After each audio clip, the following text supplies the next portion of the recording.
Ha ha ha, I don't even know, bro. Ah ha ha. This has nothing to do with me. Look it up, look into it. Ha ha ha ha. I can't help ya. I ain't losing sleep over it. Ah ha ha ha. I lost brain cells listening to that shit. And also, she's cat. Sounds like she was hurt dead ass. Hell yeah, bro. I'm not saying she necessarily trafficked, but like, bro, she's definitely seen like meth or something like that, bro. Like all those like the fuck. Breaking my heart. I don't deserve it. Signs from the start that you were the worst bitch girl. So blinded by infatuation.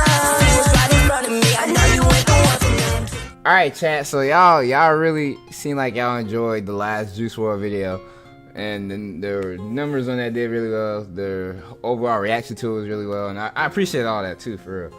So we're gonna react to the Juice WRLD's final 27 hours. All right. This video is by Sunny V2.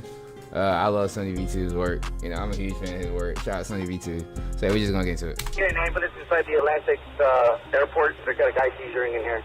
This would be the call that unfortunately marked the end of Juice WRLD's life. Just hours prior, he was seen on Instagram joking around and having fun with his entourage in a private jet en route to Chicago. However, whilst on board, the relaxed environment would transform into a state of panic after Juice WRLD also learned that, according to the original leaked case incident report, members of the Gang Investigation Federal Task Force were waiting for them to land at the airport so they could conduct a cannabis/weapons investigation. Yo, you know what's crazy about all this? It was like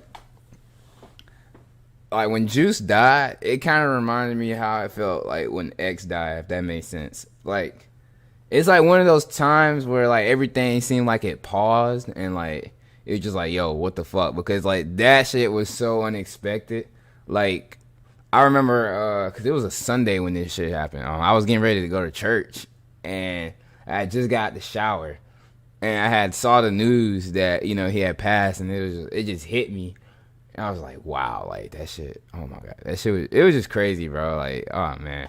It was one of those days, yo. RPGs, bro. How did law enforcement know that Juice WRLD would be carrying illegal contraband upon landing? Did it have something to do with his girlfriend's meth trafficking charge from 2 years prior? Or the death of another Chicago rapper from only 6 days beforehand? Was his death a result of trying to avoid jail time upon landing, or simply an unexpected overdose at the most coincidental time possible? Some conspiracy theories posit that Juice WRLD isn't even dead at all, some of which being supported by a surprising amount of evidence. Yo. Like, you see, I ain't gonna lie, like, I used to be one of those people when I was a kid. Like, I used to believe in like conspiracy theories and shit like that. Like, I used to believe that Tupac was still alive and shit like that. But like, bro, you know how much work and effort you have to go through to fake your own death, bro? Like, that's so much work, bro. I mean, if anybody were to do it, or like if that's what you want to do, bro, like, I mean, go ahead, I guess. But like, holy shit, bro, I don't know, bro. Me personally, I don't think I'm gonna go through all that to, you know what I mean? I don't know. I'm not gonna do all that. Regardless, one thing was for certain, as outlined in the original case incident report. At the time of his death, Juice WRLD aka Jarad Higgins was a heavy Percocet user and, quote, had a drug problem. He tried— Stay away from drugs too, kids. I ain't gonna lie, Juice's passing really helped me. His passing really helped me get off drugs. I used to sip lean, pop pills, smoke weed. I used to do that shit 24/7, like literally every day, all hours throughout the day. Like, I could not function without getting high, and that is like one of the worst cycles you can ever fall into. So yeah, bro, stay away from that shit, bro. It does not, I mean, yeah, it temporarily numbs your pain and stuff like that, but like in the long run, it's gonna end up taking you out, bro. So just stay away from that shit. I'd lean for the first time in the 6th grade after listening to Future's 2011 mixtape Dirty Sprite 1, with Juice stating, "What do you expect if I'm a young dude that really loves music, really looks up to these artists? I didn't have a man giving me no type of guidance. My father wasn't in my life like that. So listening to this grown-ass man rap about lean, I'm like, well, that sounds really appealing." Yo, that's actually fast, because if it wasn't for, well, for me personally, it was Chief Keef and Future, so if it wasn't for them two, I would have never started doing all that shit. I'm not gonna lie. And then when Juice came out, because like Juice is like one of my favorite artists of all time, and when Juice came out, he was, you know, doing the same thing, like, but in a way where it was like he was talking more in a way of in a more comforting way, let me say that. And he was just, you know, telling his struggles with addiction and anxiety and stuff like that, all stuff that I deal with. And, you know, to have someone to, you know, relate with you on that level, and you know what I'm trying to say, chat. Fuck it, damn.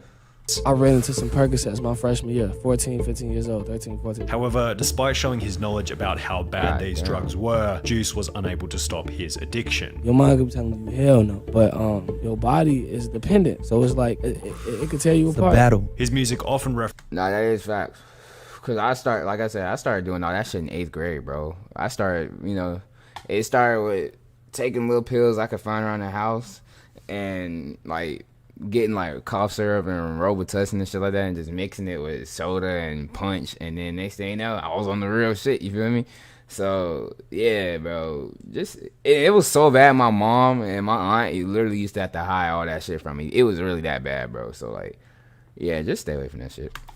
Reference needing to take these substances as a coping mechanism for what his girlfriend explained to be an anxious, overactive, fast-paced mind. Being so famous with access to such a large pool of money also seemed to influence Juice WRLD's drug problem. Do you feel like you fell into that trap though, as you started to get money and stuff, you just started to do more and more drugs and kind of let it get bad? I would say, I guess somewhat. While in a different Instagram livestream, he'd state that money did almost nothing to fix the problems that had caused his drug addiction in the first place. I deal with anxiety and depression just because you got money. Money is the answer to certain problems, but it is not the answer to those type of problems. Can I send you a SoundCloud link? Yeah, I got you, bro. Yeah, you can send it. I got you, bro.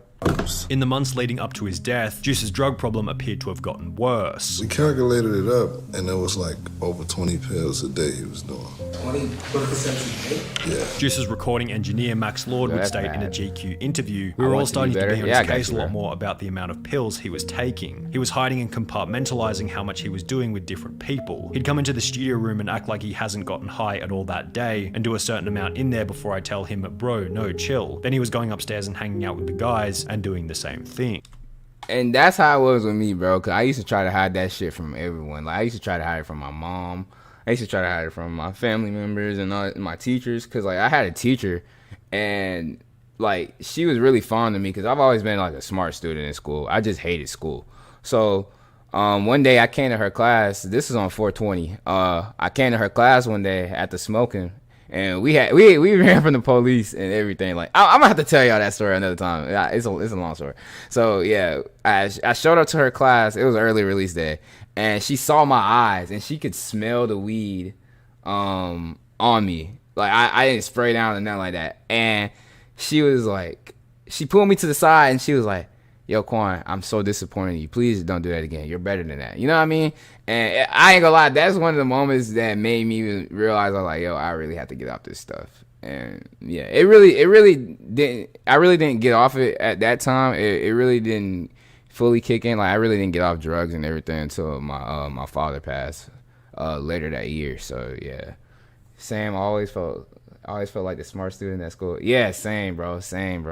Max Lord would then go on to state, I and a couple other people had come to him in tears like, "We're worried about you, and we're scared we're going to lose you if you keep up these habits, and we have to do something," which led to Juice WRLD agreeing to attend rehab, which was scheduled to begin on the 22nd of December 2019, 2 weeks after he would board the flight that would ultimately lead to his death. Jay was supposed to go to rehab that month. We tried so hard to do positive things every day, like ride dirt bikes or paintball to keep busy, and not do pills, but yeah, we shot up to 5 viewers. Yo, appreciate everybody tuning into the stream, bro. But every night once he hit the studio, that was it. He loved it. Everyone. With all this in mind, it's hardly surprising to hear that when Juice WRLD and his 8-person entourage would pull up to the plane, they were carrying an otherworldly amount of illegal narcotics. The group had shown up to the chartered private jet over 3 hours late, according to FlightAware's plane tracker. However, during the Into the Abyss Juice WRLD HBO show, his cousin Sean Bailey would state that they were actually 6 hours late, before going on to mention that the pilot was in a foul mood as a result of the delay. The advantage of chartering... I ain't gonna lie, I'd be pissed too. What the fuck? I've been here waiting for y'all for 3 hours and y'all ain't showing up. Nigga, bring your ass on. What the fuck? A private jet is... Hey, but Grumpy, send me type !socials in the chat, and you can DM me your song on Instagram, so then I could just pull it up from my computer. Once everyone is inside the plane, you can take off instantly. There's no waiting around, as is the case with a commercial flight. However, after the group boarded the plane located in Van Nuys, California, they sat around for approximately 15 minutes without leaving, stating that something felt off. The pilot was acting weird, the stewardess lady was acting weird, and I just felt something off. I got up to like, yo, we should leave. You know what I mean? I got up walked to the door and then like Crazy. to see if the cars were still there. And I'm like, because I was gonna be like, yo, let's just go off this plane right Yeah. now. Like, something's not right. The details are foggy, but this seems to have been the time during which the pilot of the flight notified law enforcement in Chicago about the contraband on board. This move has since proven to be incredibly controversial online, with rappers such as Boosie as well as Juice's girlfriend claiming that the pilot's snitching had resulted in Juice's eventual death. I've lost two of the most important people in my life because of snitches. However, others such as this lawyer on Twitter stated the pilot was trafficking drugs and guns involuntarily and wanted to go home to his family. This is in no way his fault, children. There are multiple Reddit posts arguing about whether or not the pilot is in the wrong, so it's probably best approached by drawing your own conclusion. However, all of this is still assuming that the pilot was the one who notified law enforcement in the first place. There's no confirmation of this in the official police report. Other theories posit that law enforcement planned on searching Juice's jet, as only 5 days prior, the FBI had arrived in Chicago to investigate a gang-related murder of another rapper going by the name of Shooter Shells. Shooter Shells had released a diss track just prior to his death, aimed at a rival gang distantly related to Juice WRLD's record label. So it is possible that the searching of Juice's jet had been a result of suspected gang activity, considering the official police report does mention that the search was for cannabis/weapons. Yo, that's some crazy ass shit. If like, just imagine, bro, like you're getting ready to board your flight and then the police just gets like that's on some movie shit, bro. You see what I'm saying, bro? Like, holy shit, bro. I'll be terrified, bro. This is why I don't participate in no illegal activities, bro. I'm too pussy. Regardless of the motive behind the search, one thing was for sure: the agents weren't Yeah, leaving bro, Chicago I've been there airport about that. until the plane had been searched in its entirety, which would be relayed to those on the plane as they flew toward Chicago. Everything was normal and everything was fine. And once we started getting closer to Chicago and we started getting service on our phones, our security guard, Hen, texted the group chat and was basically like, cops are here and they have a dog. This would be the point at which Juice WRLD took an unspecified but assumed high I got you, quantity bro. of I got Percocet you. pills. The motive for this, according to the popular mainstream media narrative, was so Juice could avoid drug charges upon landing. And while this idea makes sense as a surface level theory, many prominent individuals believe it to be incorrect and fabricated to make the story more interesting when reported. For example, Chris Long, Juice's videographer, who had been a part of the entourage on the final plane ride, took to Twitter stating, "Jay did not swallow a bunch of pills because the police were at the airport. He gave no Fs about them being there. He could have flushed them down the toilet if he cared. Jay was just hooked bad. The amount he took daily was absurd, and he hid how much he took from mostly everyone. Everyone around him tried really hard to get him to slow down. When he agreed to rehab, it was because he wanted to lower his tolerance. He didn't want to stop." Yo, you know the thing that's always, kind of like seems so off about this whole story is like, why did he have that many drugs on the plane, and why was that many firearms on the plane? Now, me personally, I don't know if they belong to him or not, but I do believe that in some way, shape, or form, like they could have belonged to someone else. Because it just doesn't make no sense, bro. He's a superstar. Why would he need to be trafficking drugs and weapons, bro? Like, it makes no sense. But hey, who knows? Oh, Juice knew the cops were coming, so took a handful of pills, and like, that's not what happened. I'm like, Juice did drugs, yes, you know what I mean, but he didn't try to hide them, or he knew he wasn't gonna get in trouble. He had people around him that are going to take care of. Other individuals furthered this claim, such as Adam22 from the No Jumper podcast, who had been close with Juice WRLD in the lead up to his death. I wonder to what extent that story is maybe different. It seems kind of so silly to just take a bunch of pills when it's like, if you were really getting busted with a bunch of illegal stuff, a handful of perks is not going to make a dent in the case. Perhaps Juice took a high dosage to alleviate his anxiety, knowing that he was probably going to be arrested after landing. Alternatively, maybe he knew he was headed to jail for the night as a result of the other stuff on board and was taking an extra high dosage to avoid withdrawal later. Whatever the motive happened to be, the pills had been taken and there was no going back. After landing in Chicago, L Ali Lottie chat. I want to see L's in the chat. L Ali Lottie. At 1:30 a.m., the group would embark from the plane before taking a seat in the empty private jet terminal. According to the official case incident report, a police canine dog then entered lobby, began search, and immediately indicated a positive alert on a suitcase on the first cart. The dog then left and re-entered lobby for search of second cart. Canine immediately alerted on a suitcase on the second cart. Upon opening the first bag, ROs discovered a large amount of vacuum-sealed green leafy substance, suspected cannabis, and when they say large amount, they mean large amount. Juice WRLD and his entourage had packed a total of 70 pounds of cannabis into their suitcases in preparation for Juice's birthday, which had been scheduled for the night after he would die. This weekend, we're going to Chicago to celebrate his birthday. It was just his birthday the other day,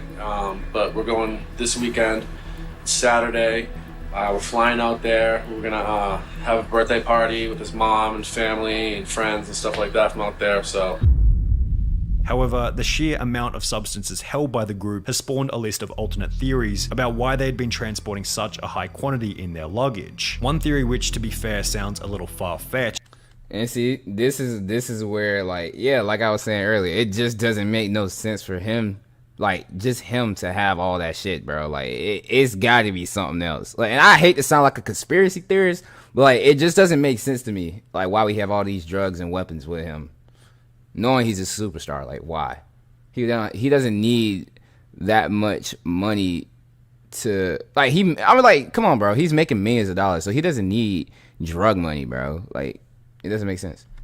Is that the drugs were for Juice WRLD's girlfriend to sell after they had arrived in Chicago, the theory having come about after a user named Squirt Reynolds would tweet, Ali Lottie, Juice WRLD's girlfriend before he passed, is a high-profile drug dealer and may have contributed to him passing away, a thread which contained a document showing that Ali had apparently been to court in 2017 for the importation of methamphetamine. Ali would respond to the tweet by stating, "Never seen methem ever, and I'm pretty sure methamphetamine is Adderalls, ahaha, again. This paperwork has nothing to do with me. I'm sorry, ahaha. I don't even know the lawyer, aha. Bahaha, I don't even know, bro, ahaha. This has nothing to do with me, look it up, look into it, ha ha ha ha. I can't help ya, I ain't losing sleep over it, ahaha.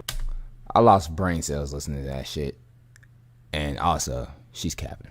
She's definitely capping. The problem with this theory is that when you read the legal documents a little more carefully, it states the defendant is hereby committed to the custody of the United States Bureau of Prisons to be imprisoned for a term of 30 months. If Ali Lottie had been convicted to a 2.5-year sentence in August 2017, how was she posting photos of herself outside in late 2017 when she was supposed to be in prison? A 2.5... Sounds like she was hurt dead ass. Hey, oh yeah, bro. I'm not saying she necessarily trafficked, but, like, bro, she's definitely seen, like, meth or something like that, bro. Like, all the like, the fuck, bro? That's not like some guilty shit. The prison sentence beginning in August 2017 would also imply that Ali Lottie's entire relationship with Juice WRLD took place while she was behind bars, which clearly wasn't the case. Under the assumption that this meth trafficking charge was for another Alicia Leon, therefore being bogus and irrelevant, let's go back to the day on which Juice WRLD would die. Whilst waiting in the empty private jet terminal as the police were uncovering the concealed drugs, during the search, Jarad Higgins, aka Juice WRLD, began to have a medical emergency. It appeared that Higgins was suffering from a seizure. ROs asked of Higgins if he suffered from any medical issues and if he had ingested any drugs. Leon related that Higgins did not have any medical conditions and that Higgins takes Percocet and has a drug problem. As a result, police would administer 2 shots of Narcan to stop the overdose. However, the rest of the group would go on to state that it didn't seem like the police cared about the fact that Juice was having a seizure. It seemed like all the cops there just didn't give a shit. Like, they sat there very nonchalantly and, like, Ali's screaming to call 911. Following the realization that Juice WRLD was overdosing, he'd be rushed to the Advocate Christ Medical Center before being pronounced dead at 3:14 a.m., with the autopsy ruling the cause and manner of death to be oxycodone and codeine toxicity / accident. RIP Juice, chat. RIP Juice, bro. Damn, bro. Yo, like, seriously, bro, please, if you know someone who's dealing with addiction, or if you're personally dealing with addiction, bro, alright, help them, help yourself get off these drugs, bro. Like, we lose so many people to this shit, bro. Like, please stay away from it. And while this would tragically mark the end of Juice WRLD's life, it will begin a string of conspiracy theories which put forward the idea that Juice WRLD wasn't really dead. I may sound crazy, but please listen up. I don't believe Juice WRLD's dead. Here's why. Those who believe the conspiracy reference tweets such as this one from 2017, which read, "My goal is to get overly famous, shine for a couple years, then fake my death." In the song Legends, Juice would write, "What's the 27 club? We ain't making it past 21," which was certainly interesting considering Juice had died only 6 days after his 21st birthday. And he died the same day as John Lennon, which is crazy because he referenced him in that song. This was accompanied by him mentioning that he felt like John Lennon in the song All Girls Are the Oh, wait, not that song. I'm tripping. Yeah, that was All Girls Are the Same. I'm tripping. Same, which many consider to be further evidence for the conspiracy since they both died on the same day of the year, December 8th. In addition to this, an artist by the name of Clever, who had collaborated with Juice WRLD in the past, would release an album titled Crazy in early 2021, with the first letter of each song on the album spelling out the sentence Juice WRLD is alive. So if he wasn't dead, where had he gone? Well, the main theory is that Juice WRLD's currently living in the Bahamas. This theory began after he posted a photo in October 2019 on Instagram of a private jet with the numbers N999EH. By tracking the plane, it can be seen that instead of flying from LA to Chicago on the date of Juice's death, it instead flew to Nassau in the Bahamas. However, the problem with this conspiracy is that the N999EH jet was more than likely a rental jet owned by a charter company, meaning that it could have been anyone flying to the Bahamas on the day that Juice died. It's probably important not to give these conspiracy theories too much attention, as the ludicrousy of them could probably be seen as disrespectful to those who had to witness Juice's unfortunate passing, and the emotion shared by those in his inner circle is almost certain evidence for his tragic death at 3:14 AM on the 8th of December 2019. Yeah, that's so sad, bro. Like, we really lost a true talent, bro. We lost a true talent, bro. RIP Juice, chat. RIP Juice, man. Like, please, yo, stay away from the drugs, bro. It is sad, bro, because it's like Juice was so talented. Like, this man could literally freestyle whole songs off the top of his head, bro. And, like, they go on to be hits, bro. Like, straight hits.